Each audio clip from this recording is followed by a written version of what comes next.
referencia y ser atendidos siempre dentro de que si está de vacaciones no te atenderá siempre pero que ser atendido por tus profesionales de referencia a lo largo del tiempo y de la vida aumenta la esperanza de vida.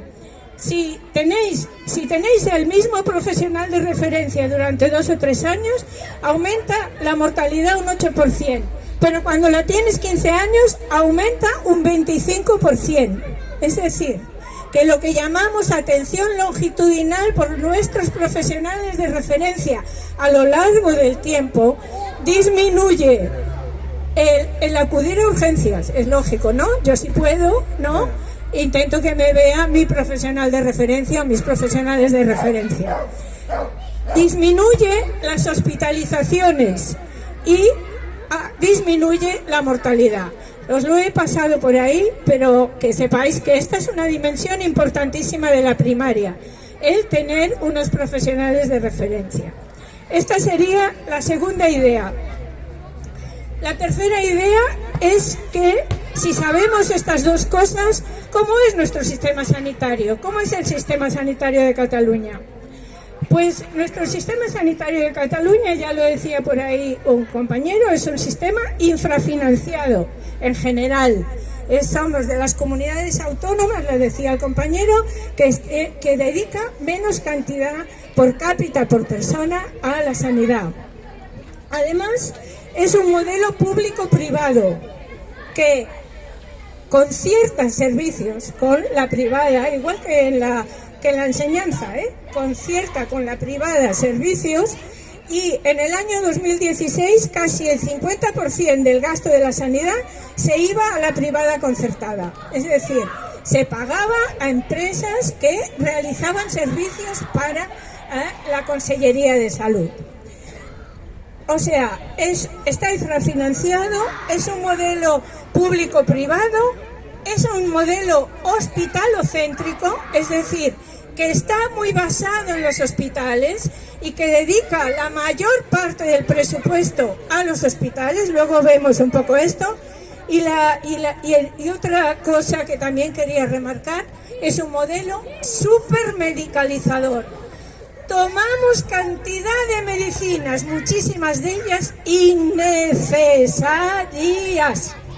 Y además es con la connivencia de los profesionales y también de la población que tiene su responsabilidad. El gasto sanitario refleja muy bien cuál es el modelo. Y en el año 2022, que son los últimos datos que yo tengo, porque del 2023 aún no están publicados en las memorias, se dedicaba a los hospitales y a la especializada el 60% del gasto sanitario. A la atención primaria un 15% y a la farmacia un 12%. O sea que si veis casi se gasta tanto en primaria como en fármacos, lo cual es para analizarlo. Me gustaría deciros que acaba de salir un libro que ha escrito un profesor de farmacología, Joan Ramon Laporte, algunos sonará, que se titula Crónica de una sociedad intoxicada, que habla de este tema, y como dice el título, somos una sociedad intoxicada por fármacos.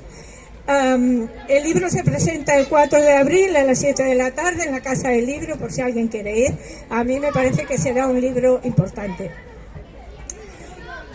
La cuarta idea es que decíamos que el sistema sanitario basado en la primaria es el mejor, pero una atención primaria de calidad. ¿Y cómo es nuestra atención primaria? ¿Es de calidad o no es de calidad? ¿Qué quiere decir una atención primaria de calidad? Pues una atención primaria de calidad es aquella que nos conoce, que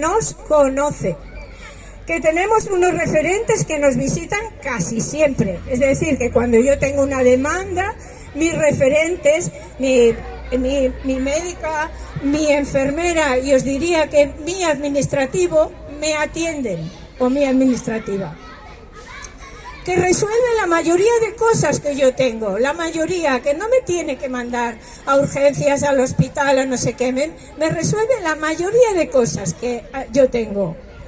que nos deriva cuando hay algo que la primaria no puede resolver.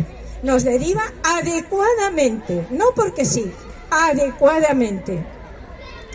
Y que además está bien coordinada con los otros servicios cuando se necesita una derivación. Esta sería la atención primaria de calidad. Y nuestra atención primaria es de calidad, sería la quinta idea que os quería plantear. ¿Cumple esas condiciones que define una atención primaria de calidad? Pues ya antes del COVID teníamos problemas. Habíamos sido de elevada calidad, habíamos sido una atención primaria de mucha calidad, pero ya antes del COVID empezamos a tener problemas. Nuestros problemas era que estaba infrafinanciada, ¿vale? Porque como decía la Conchita, la recomendación es que el 25% del presupuesto de salud se dedique a la atención primaria y estamos en el 14%, todo y que el Balcells el otro día decía que estábamos ya no en el 25%, no, en el 30%, porque nos metía el gasto el gasto en medicinas en primaria. No. El gasto en medicinas no entra en primaria. Cuando hablamos de primaria, hablamos del gasto en profesionales, del gasto también en edificios y tal, pero no el gasto en fármacos. El gasto en fármacos va aparte, ¿vale? O sea que pretenden engañarnos, ya nos lo hicieron el año pasado, que nos decían, si ya estamos en el 25, y tuvimos que desmontarle la falacia porque no era verdad. Y ahora este año nos pretendían hacer lo mismo, lo que pasa es que como se han convocado elecciones, esto ya se ha olvidado, pero ya nos pretendían vender la misma moto, pero es una moto. El gasto en atención primaria en este momento, el año que os he dado, el 22, era el 14% del gasto total. Bien, pues os decía que ya antes del COVID ya empezamos a tener problemas. Por ejemplo, se hacían cantidad de, no sé, nosotros, yo soy del Fòrum Català de Atención Primaria y nosotros esto le llamábamos bulets, ¿vale? Se organizaba un bulet en no sé dónde para atender no sé qué patología, después otro en no sé qué sitio, es decir, rompiendo la longitudinalidad. Por ejemplo, se organizaba un bolet de hacer atención domiciliaria por un equipo de atención domiciliaria, es decir, que yo soy la profesional de referencia de mis pacientes y cuando se quedan en casa porque tienen algún problema, ya no soy yo, tengo que mandarlo a otro equipo, rompiendo una de las dimensiones básicas que hemos hablado, que es la de la longitudinalidad. Es decir, que cuando mis pacientes están peor porque no me pueden visitar y se tienen que quedar en domicilio, soy yo la que tengo que ir al domicilio, porque son mis pacientes, no hacer un equipo de atención domiciliaria. Pues bulets de estos ya estaban empezando a hacer antes del COVID. El COVID ha sido un sotrac para la atención primaria tremendo. Y todos lo sabéis, ¿no? O sea, no creo que os esté diciendo ahora, decía el compañero, a mí mi médica de cabecera es muy buena, pero me dan para 15 días. Esto no puede ser en la primaria. Esto no puede ser.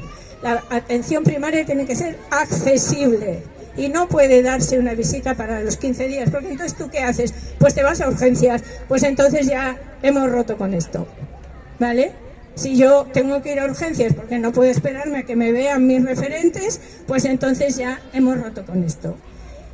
El COVID sirvió para incrementar el destrozo de la primaria, ¿vale?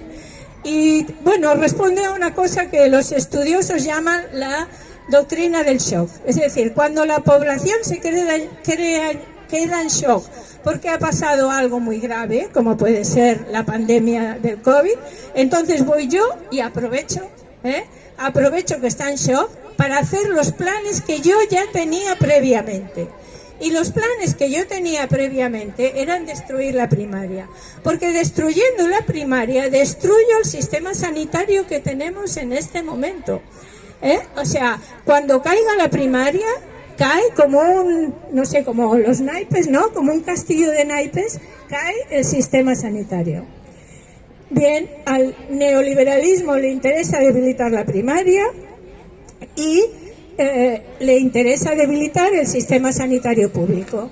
Entonces, bueno, estas eran las 6 ideas que yo quería transmitiros, que los modelos basados en la primaria sanitarios públicos son los que obtienen mejores resultados, que tener profesionales fijos es bueno para nosotros, incluso para nuestra mortalidad, para disminuir, digamos, la mortalidad, que el sistema sanitario de Cataluña está infrafinanciado, es público-privado, es hospitalocéntrico y es muy medicalizador, que la atención primaria de calidad tiene que tener unas características como que nos atiendan pronto, que resuelvan la mayoría de nuestros problemas, que nos visiten nuestros profesionales de referencia, que esté bien coordinado con otros niveles cuando nos deriva, y que nuestra atención primaria, que había sido muy buena, se ha debilitado. Ya se debilitaba antes del COVID y el COVID ha servido para debilitarla